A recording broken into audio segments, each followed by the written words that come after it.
A very good morning to you, and welcome once again to Glaucoma on radio on Solid 100.9 FM Enugu, and I'm your host Uche Gabriel.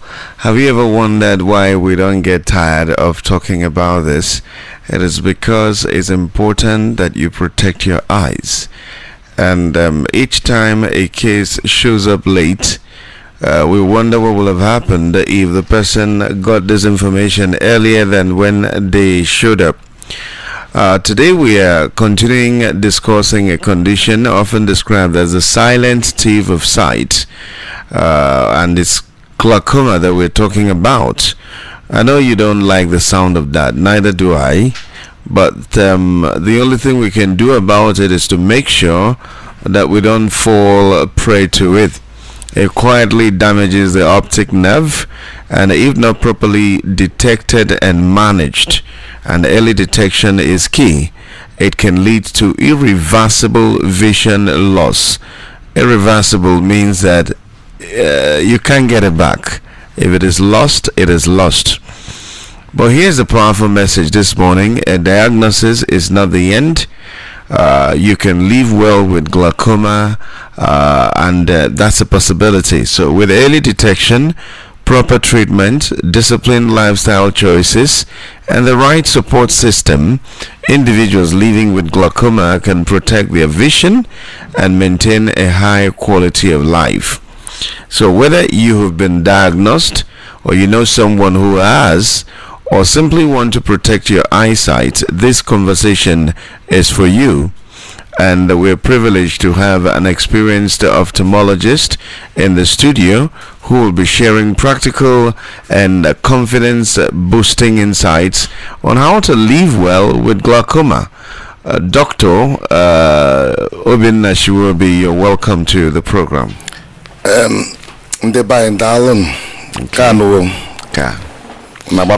You're welcome. Okay, one thing we do every Friday is to reiterate why glaucoma is often referred to and described as the silent thief of sight. Why is it called that? Yeah, Lucy, thank you so much. Yesterday in the clinic, I saw a young lady, came in with a husband, and they said this started, her eye condition started like a gradual thing. And they hoped it could get better. They tried all sort of things, but it never got better. And I said, because he never saw an eye doctor. And, she came in, practically blind, and he asked herself, and it's still happening. It will still happen tomorrow. It will still happen next tomorrow. And that's why we keep emphasizing the issue of creating this awareness that, like people do a checkup, please go have your eyes checked. You lose nothing having your eyes checked. And because these symptoms of this disease come quite late, they come in advanced stages. That's why we say we advise our people, come and have your eyes checked. It will cost you nothing so much, and I'll keep telling people that the costless thing is blindness or visual impairment. So any other thing you do to have an annual eye checkup is appropriate. So we keep emphasizing because of the importance. We know the magnitude and the consequences of blindness. For a 40-year-old, for a 30-year-old, for a 50-year-old, even for a 60-year-old, being blind means that all the sources of income will be cut off. And for those who are still raising children, you can imagine the consequences the person will go through trying to raise the children, and then the person becomes a burden. And it is established that once vision goes, the lifespan drops dramatically. This is established. Yeah, established. Wow. But it's true because nobody wants to be a burden. Nobody wants to be a burden. For an active person, you are now dependent. You are now somebody. They have to leave somebody at home to guide you here and here. No. It's not something you wish your enemy. So we keep emphasizing, and I want to still appreciate Solid FM for this privilege. Ensuring that our people get this awareness. We're seeing things happen. People are coming up more to clinics. both the general, the government clinics and the private clinics, seeking to have the eyes checked that yes, that their grandfather was somehow blind or visually impaired, or grandmother, and so, or their father or mother, and therefore they want to have their eyes checked. And it's just only appropriate that we do this. Thank you. All right. It's important to stress that you are not doing the doctor any service. I mean, if you don't present yourself, somehow the doctor will still find a way to survive. So there's this wrong impression that going to the hospital to check your eyes is enriching the doctor, and it is a very wrong way to think. Uncle, you see, ironically, they will still come. Yes. But they come at a very annoying stage. And that's the sad part. Part. Because if you present early, there are chances. I mean, what is remaining could be stored. Our people say, Amen wangwa, Amen aradachi.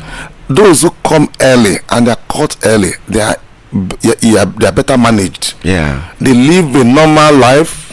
Let me give you a proper example. For those who never checked their blood pressure, I never knew it was coming up, and then when they start having headaches or not sleeping well at night, they think it is typhoid. So they take all manners of treatment, and then they come down with a stroke. But then you can imagine how damaging it comes. When it starts with a stroke, and then I rush to the hospital and they say, your blood pressure is high. I said, how come you've not checked your blood pressure this while? He said, because I felt strong. And I said, but if you have a headache, yes, I thought it was malaria. So, are people, why come late? Why make things difficult for yourself? If you had come earlier, these blood pressures will be managed. Likewise, if you come earlier, glaucoma will be far better managed. You live a normal, seamless life, making sure that you adhere to medical prescription of your medications and all the lifestyle modifications that you need to remain a normal person, not losing your sight. So, like you said, that diagnosis does not mean visual impairment or blindness. No, it means you can be guided and helped to live a normal life without having the consequences of this disease.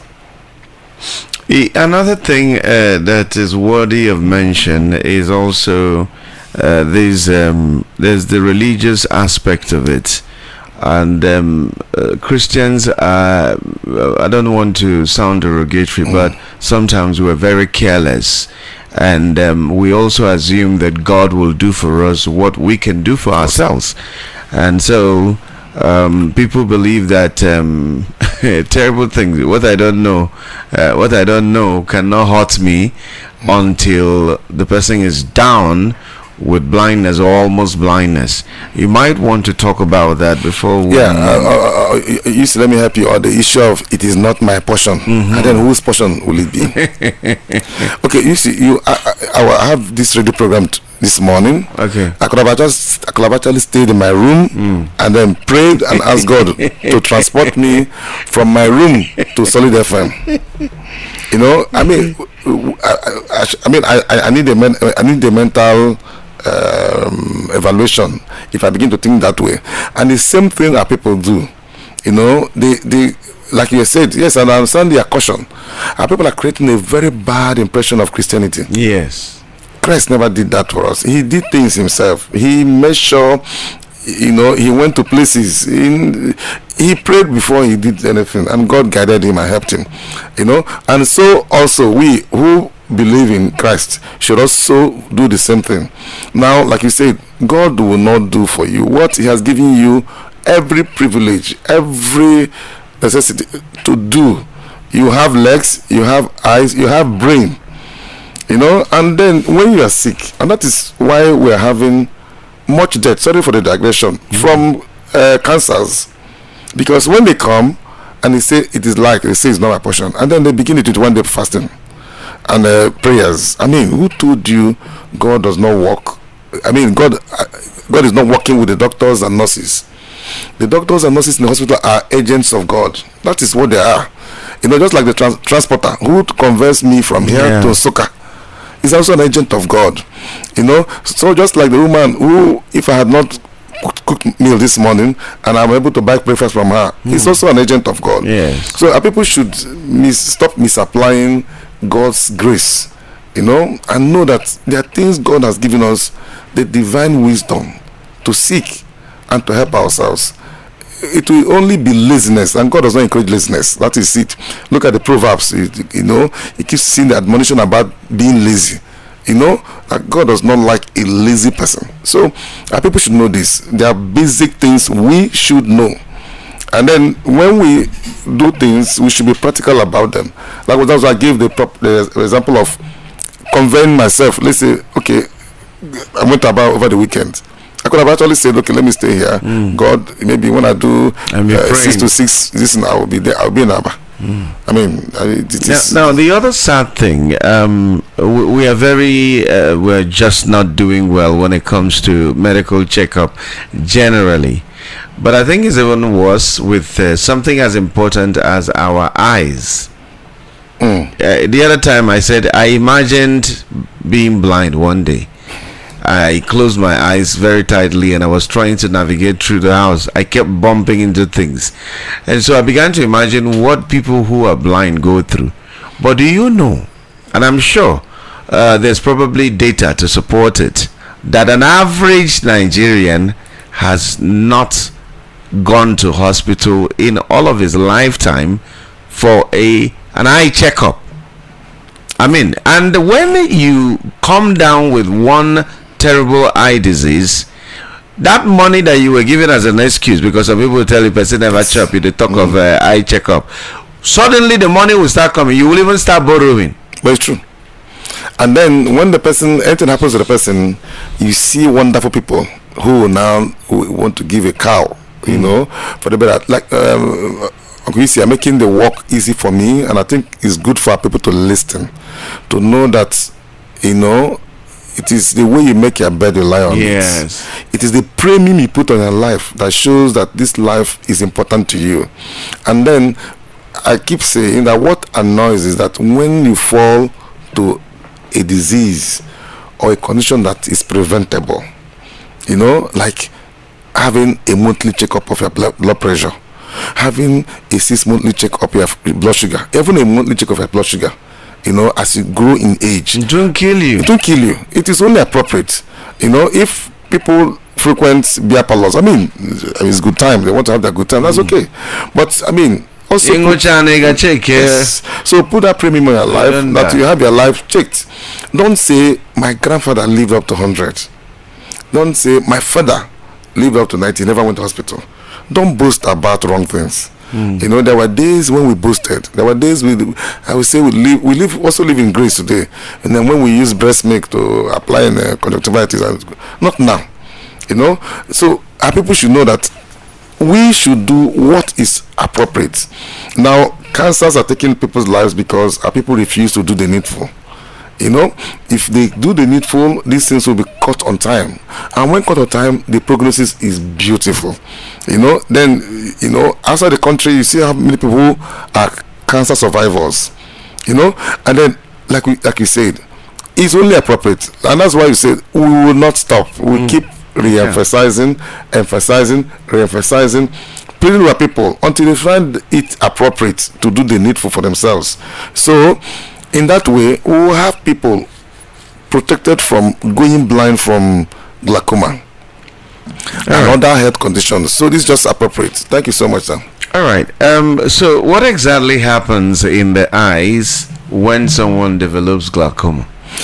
Okay, so when somebody develops glaucoma, the eye has retinal nerve fiber layers, retinal nerve fibers that are lost annually. So but in glaucoma, this loss is aggressive, and in glaucoma, the optic nerve is affected. The optic nerve is a nerve of vision, and it is what conducts light impulses from the eyes to the brain, to the cortical part of the hospital part of the brain for interpretation. Now, when that optic nerve is affected by glaucoma, now glaucoma affects it by eating up the tissues, the nerve fiber tissues, and therefore when these tissues go, it can no longer do its work. It can no longer conduct impulses to the brain, and this is what actually happens. And it can come in so many ways, and that's why we say people should have their eyes checked. Now, the emphasis is that if caught on time, good, all well and good. We have patients who have been, I've told you, my mom has been a glaucoma patient for the past 26 years. I mean, at 82, she's still doing well, and she still sees. She watches at the screen, and she started with medication. When it couldn't help, she did surgery. Okay. So these are only appropriate. If she hadn't done the surgery, she had not used her drugs. She would have gone blind. If she had not done the surgery when it mattered most, she would have also gone blind. And I tell you, she wouldn't have been alive by now, because life would have been so burdensome for her, and she wouldn't want to put her loved ones, under distress, and then obviously she will not last. So this is how glaucoma causes blindness. So there are so many pathways to cause of blindness, but for the purpose of our radio program, we know the commonest thing is that there's a raised intraocular pressure. Now, this raised intraocular pressure is personalized. What may be high for another may not be high for the other person, but generally that's what we know to be high intraocular pressure. But for us, there are things we factor in before we say this is appropriate intraocular pressure, what we call like the corneal central corneal thickness. So when this glaucoma is there, and the patient is diagnosed, and the patient is well advised, guided, and the patient ensures that he adheres to his medications, his or her medications, and ensures he or she comes for her appointments, and they are monitored. There are various ways of monitoring a glaucoma patient, not just checking the intraocular pressure. So many other ways. These are ways we watch. Common thing is that we place the patient on medication, on drugs, eye drugs. But I also understand that your pressure could be normal, and you could still have a problem. And as I said, when in medicine, when we give a normal range, there are about 5% of the population that normal range may still be high for. But we need to be guided. The world still needs to have a normal range, which protects 95% of the people. Now, this 5% of population, that's a normal pressure may still be harmful to, are still are still diagnosed when they come to the clinic, and they find out that with the normal pressure, this is happening. Now, it shows that there may be other pathways to glaucoma damage apart from intraocular pressure. But even like that same pressure the patient came with, that's what I said, for people who have thin corneas, they are more prone to glaucomas than those with thick corneas or normal cornea or normal thickness. Why? Because thin corneas give falsely low pressure when the pressures are actually high. So the thicker the better? The thicker, well, not the thicker the better. Let it just be normal. Okay. Now for those who come with thick cornea and their pressures are measured, they say, the pressures are not normal. No, we just say no.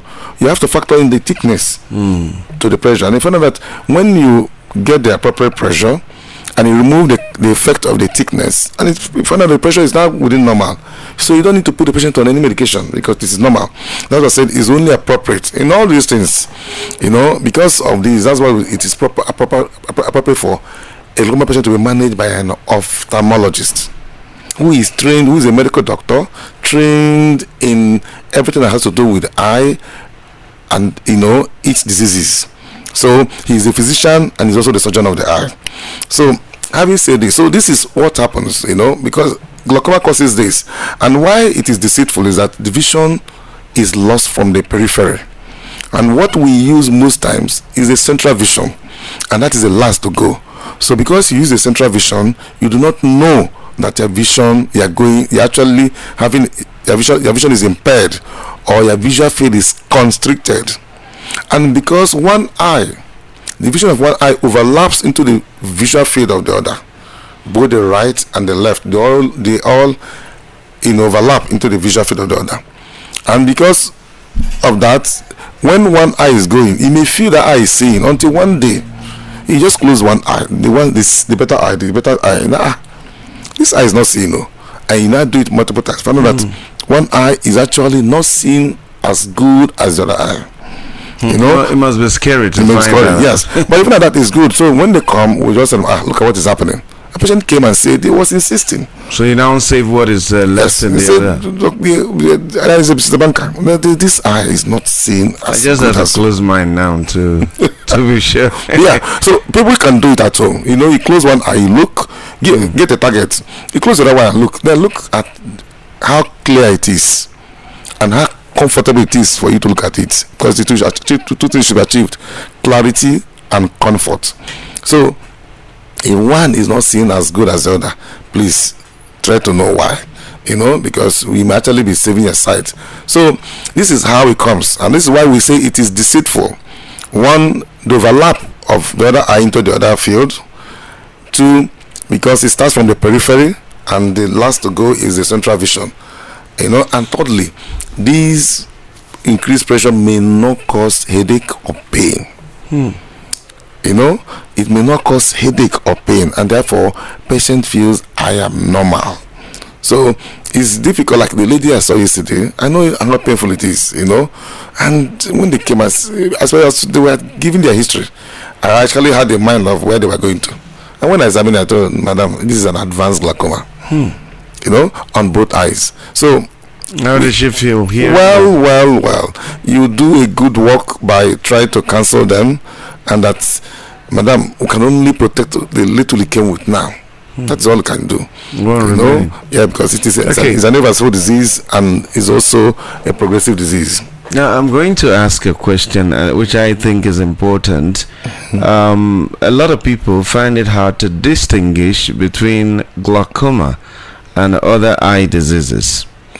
And the people have said that one of the difference is that if you present, for instance, a case of cataract and you have surgery, your sight comes back fully. Yes, sir. But in the case of glaucoma, what is lost cannot be reversed. Maybe that's why they use the word irreversible. No, it's irreversible. We know it's irreversible. That's why cataract, when patient comes with diminution of vision, poor vision, you are praying in your heart. You are praying for a cataract because it can be reversed. Yes, what I mean, that is being sincere. You are praying for a cataract, so because that can be reversed. Especially when they mention one eye, you are happy because that can be reversed. Now, when you now examine and find out it is glaucoma, you just have to say, life has not come to an end.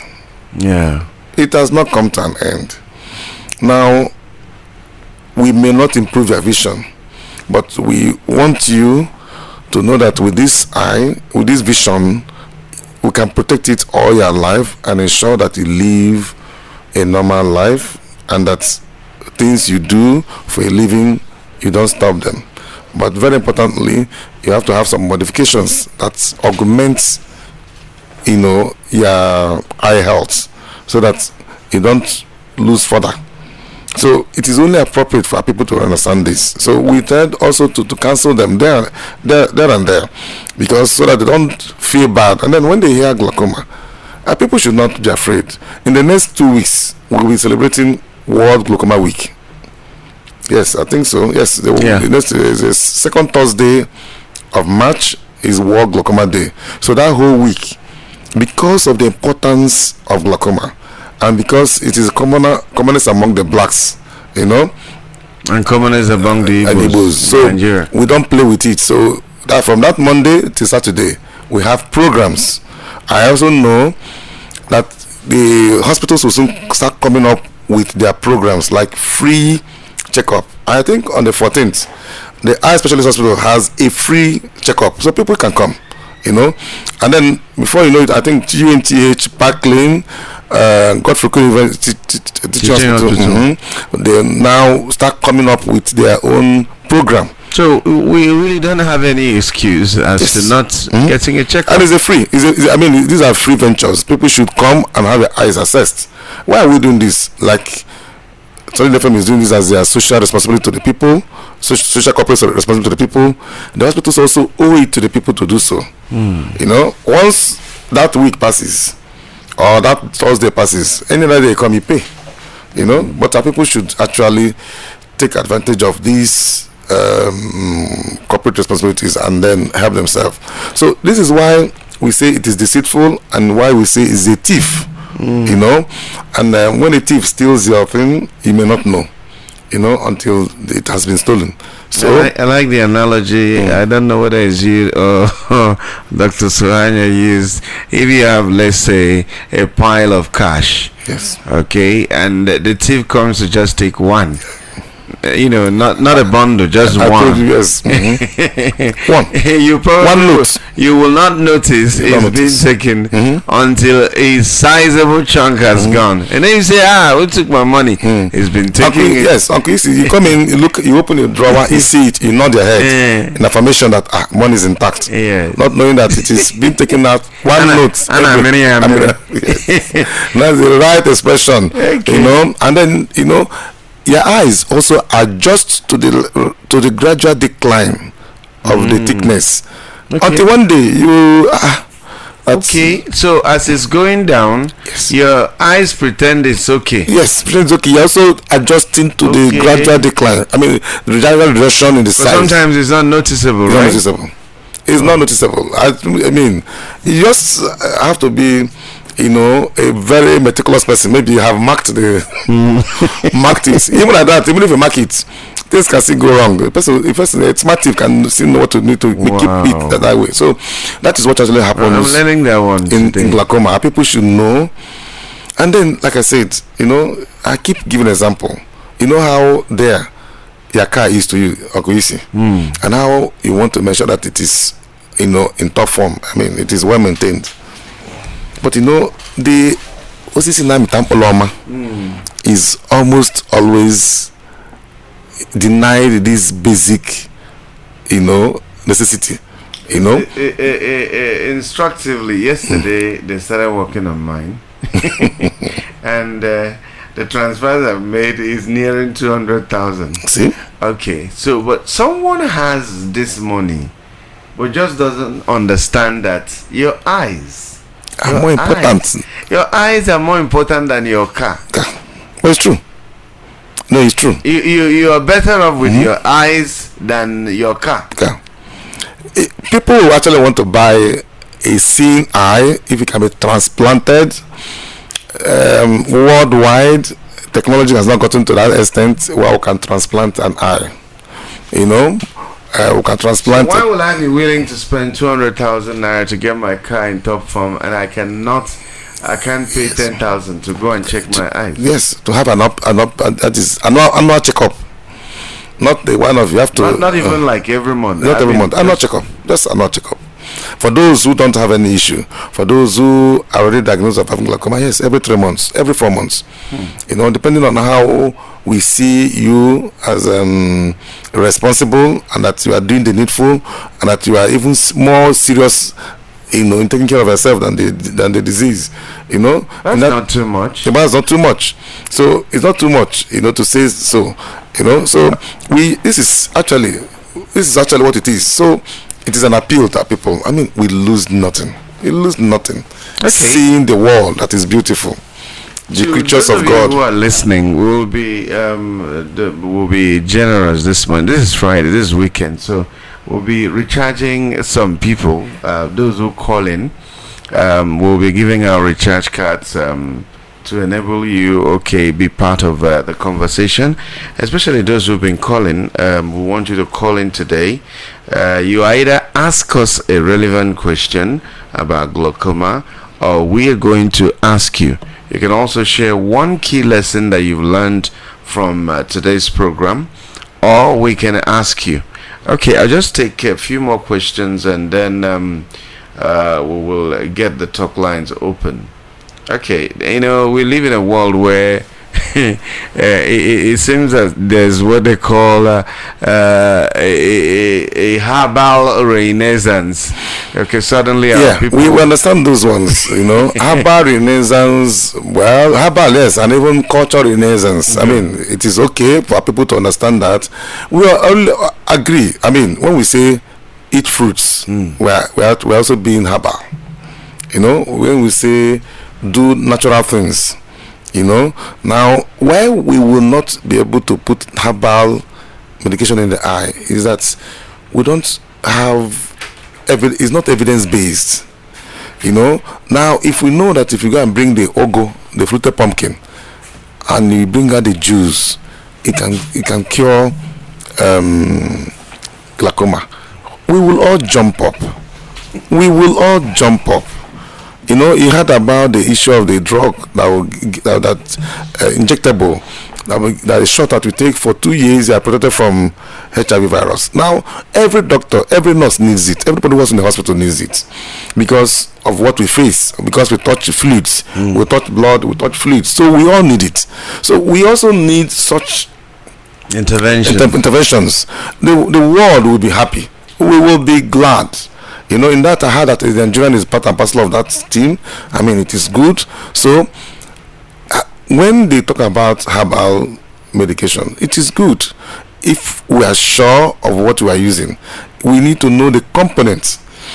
Now this is where medicine, pharmacology, and traditionalists can work together, to build up what is in our area. I believe that God in his wisdom has given us everything that we need for our own health and upkeep, and therefore we can do those ones. But like I said, we want to do what is evidence based, not just hearsay. My grandfather said, my mother. No, we want to be evidence based. The days when somebody had the key to the River Niger has gone. We want to be, everything must be evidence based. So if these Awolowo Jews, leaf Jews, can relieve Apollo, or that is in parentheses what people call Apollo, well and good, and it is evidence based, and then we know the active ingredients in it working. We also know the side effects of it, because you also want to not only establishing the positive parts. People say what has advantage also has disadvantage. So you want to weigh all, and then you want to bring it out in a very sterile form, so that it does not contain organisms, so that those who apply it will not be affected. I mean, medicine is all well waiting for such a collaboration, and then the Ministry of Health should also get involved. Where NAFDAC should also get involved, where we really get all our herbs that are said to do this and that, and then put them into proper experimental analysis and see what they are. What are in this? What are the active ingredients in these juice or these fluids that can be therapeutic? Okay. And once established, we will do it. I will export it to the world. And so people should be careful what they put in their eyes. Very, extremely careful. People have actually lost their eyes from what? Let me give you an example. Something as simple as conjunctivitis. Some viral conjunctivitis, like in presence Apollo. Many of them are self-limiting, but they will take time. But what the doctors do is to give you medications to protect you from the complications of the disease, so that while it goes, it does not cause harm. Okay. Now another person that says, no, go and take early morning urine. That is so. Take it like drink it? No. Apply it into the eyes. Urine. Okay, I'm surprised you're hearing this for the first time. No, you need to be in the hospital to see that this is happening.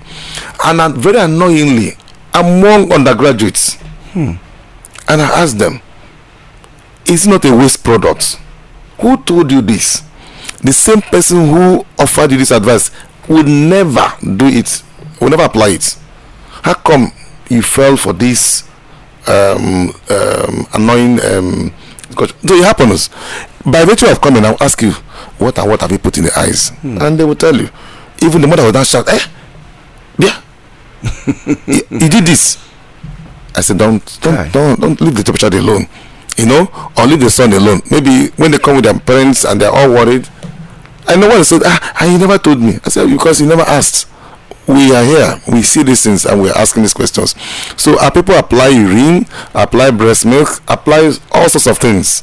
In their eyes. Yes, in their eyes. And one day, one of the police officers who came, I mentioned the police officer, the eyes were terrible. And he said it was what he bought from the boss, from these peddlers, that it will clear his eyes. And I look at his eyes.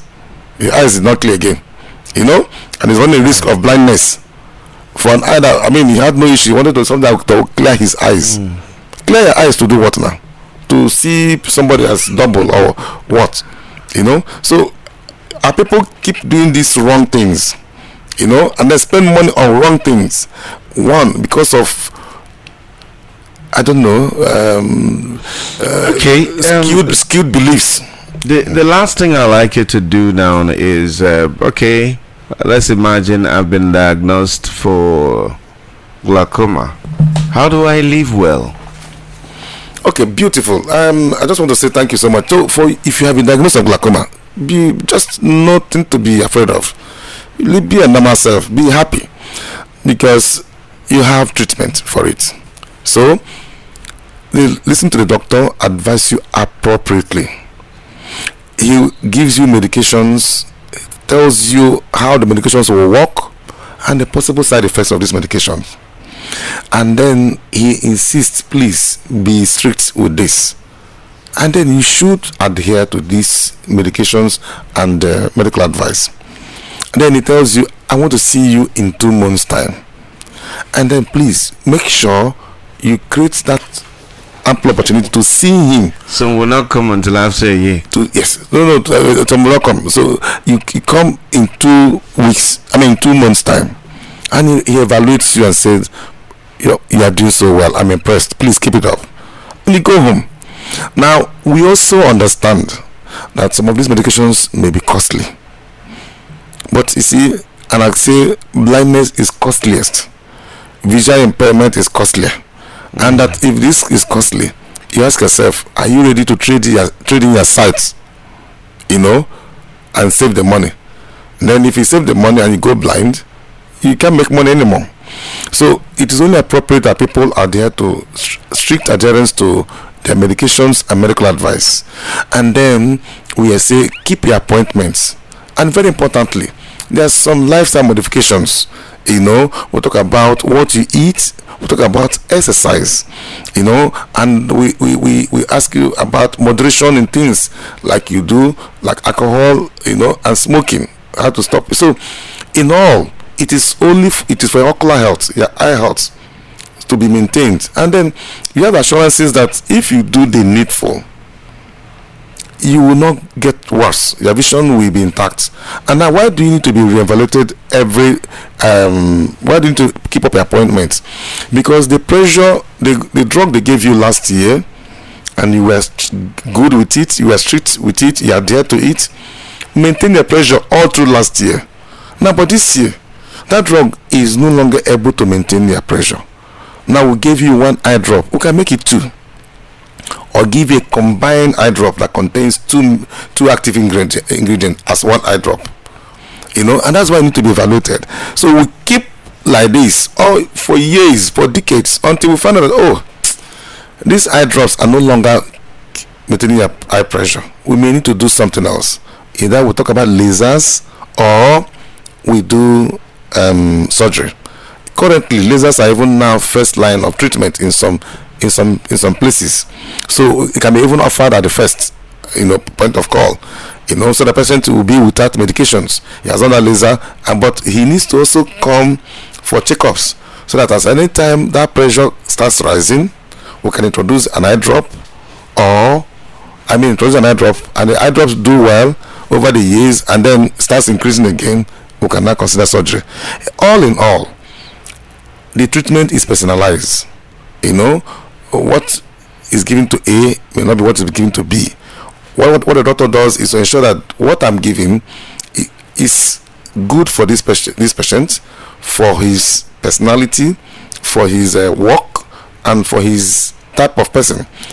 So what we're trying to say is that you hear the news and you have glaucoma, don't feel bad, laugh, because there's hope, and then there is every assurance that you will not lose vision further, because you actually came to the hospital, you walked in there, so you are still seeing. So the doctor's work is to ensure that your vision does not get worse, does not get worse, or does not get, it is maintained the way it came. So when you have these assurances, then why are you afraid? People should, so all about say that people should not be afraid. The diagnosis does not entail visual impairment or blindness. It only ensures that you will no longer lose further vision, and that what you came with, it will be protected all your life, so that you have a meaningful life, a seamless life. You do what you want to do, and then you don't get afraid that your grandmother was blind though, and you won't, because you had done the needful. If your grandmother had what we have now, she would also not have gone blind. So like I said, 75% to 80% of blindness in sub-Saharan Africa are preventable. Help us prevent this scourge. Thank you. We have just 5 more minutes left, and we want to listen to you, ask questions, or answer our questions. And of course, we'll be giving out recharge cards like I announced earlier. The numbers to call are 0909 771 1009, 0909 771 1009. You can also call 0704 5502 Don't be scared.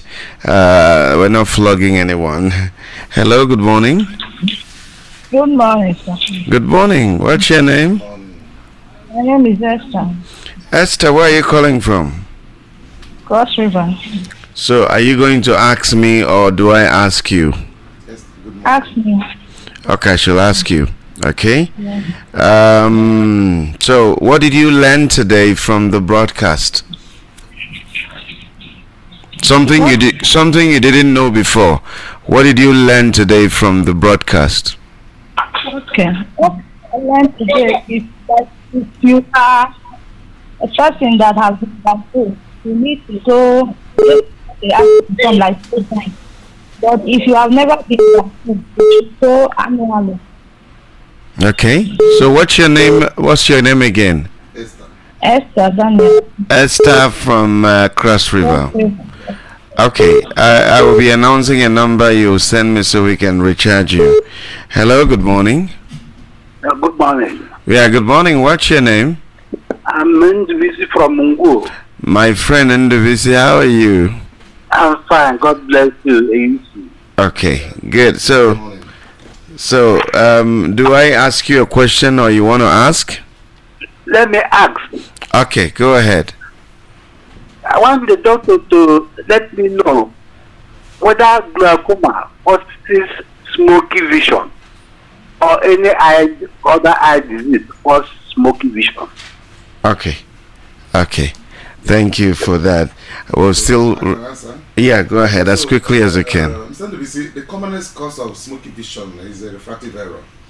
People who have myopia, they say they're short-sighted, so they see things that are close to them, but things that are far, they don't see it. Then followed by cataract. Okay. Yes. So after that, then followed by glaucoma. These are things that can cause smoky vision, and then glaucoma as per when the disease is there, or when the pressure is building up so much, then some people may begin to see colors, rainbows around lights, So, but the commonest cause, like I said, is refractive error, then followed by cataract, then glaucoma. Okay, let's take this call. Hello, good morning. Good morning. What's your name and where are you calling from? I'm Joseph Okugu. I'm calling from Tinker's Corner. Joseph. Okugu, yeah. All right, go ahead. Are you asking me, or I should ask you? No, I want to ask you a question. All right, go ahead. I do ministry work somewhere in the village in Delta State. How can I get ophthalmologist to come and check the eyes of those people? Can I get in the village? Okay. It's possible. It's just possible, to get someone that join you to the villages and then assess people's eyes. It's just very possible.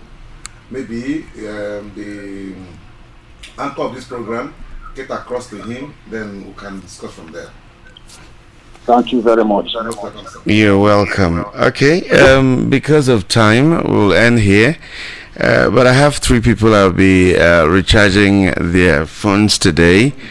Esther from Cross River, Andy from Ngwo, and Joseph Okobo that just called. Okay, what you just do, send me an SMS. I know Andy from Ngwo, I have his number, but then the other 2, just send an SMS to 08055115333. 08055115333.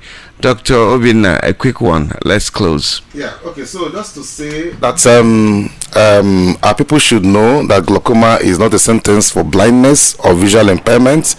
That if you are diagnosed of glaucoma, there's no problem. Just be happy. It means we've caught you on time and will ensure that you don't lose further vision and that you live a normal life, And we keep saying, please, strict adherence to medication, doctor's advice, and keep your appointments. And let me say, you also need a strong family support. For those who find it difficult to maintain their medications, this is the time you talk to your siblings, to your friends, so they can help you ensure that you have your medication. Our people say, so you need support this time. Don't be shy to ask questions. So to seek for help, you get the help and then do the needful. And for everybody, come have your eyes checked. This is an opportunity for you to live a healthy life. Currently, people have glaucoma, but we don't know those who have glaucoma. Like we say, until you come to the hospital. Thank you. We don't know what to do. Darling. Thank you, Dr. Obinna Shiwobi, and Thank you so much. thank you all of you that listened. It's been a great time, and it happens every Friday at 9 o'clock. Let's do it again next week, and keep spreading the message.